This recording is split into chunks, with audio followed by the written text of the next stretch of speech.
ስድራ ቤተይ ኣብ ዓለም ካብ ዘሎ ነገራት ኩሉ ንላዕሊ የገድሱን እዮም። ናብ ሕቡራት መንግስታት ኣሜሪካ ዝመጻእ ኩሉ ምክንያት ንዓይን ንዓታቶምን ዝሓሸ ኣጋጣሚ ንምርካብ እዩ። ቆልዑ መጻኢናን ኣገዳሲ ክፋል ማሕበረሰብናን እዮም። ደቀይ ባህልታትና ክዕቅቡን ጽቡቕ ህይወት ክረኽቡን እደልየ። ሰባት ኮቪድ-19 ሒዝዎም ክሓሙ ከለዉ ብዛዕባ ማሕበረሰበይ ኣመና ጭነቐ።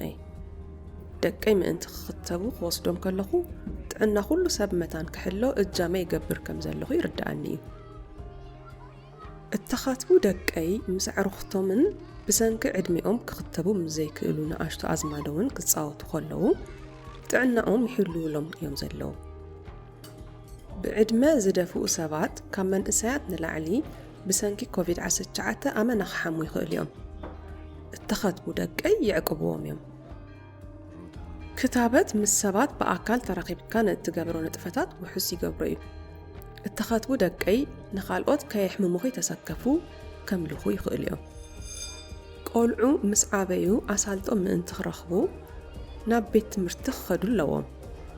እተኻትቡ ደቀይ ንጥዕና እቶም ነቲ ቤት ትምህርቲ ዝኸፍቱ መምህራኖምን ንጥዕና መማህርቶምን ይዕቅቡ እዮም። ኣብ ማሕበረሰበይ ኮቪድ-19 ዘስግኦም ብዙሓት ካልኦት ሰባት ኣለዉ። ኮይኑ ግና ንሰባት ዛንታኦም ከካፍሉ ኣይደልን እዮም። እተኻትቡ ደቀይ ንጥዕናኦም ይዕቅብሎም እዮም። በቲ ኣብ ሕቡራት መንግስታት ኣሜሪካ ዝሃነጽኮ ህይወት እሕበኒ ማሕበረሰበይ ድማ ኣብ ዝመጽእ ዓመታት ክብልጽጉ ደልየ።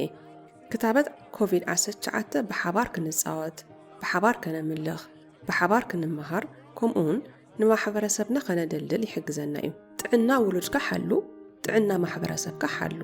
ተኻተብ።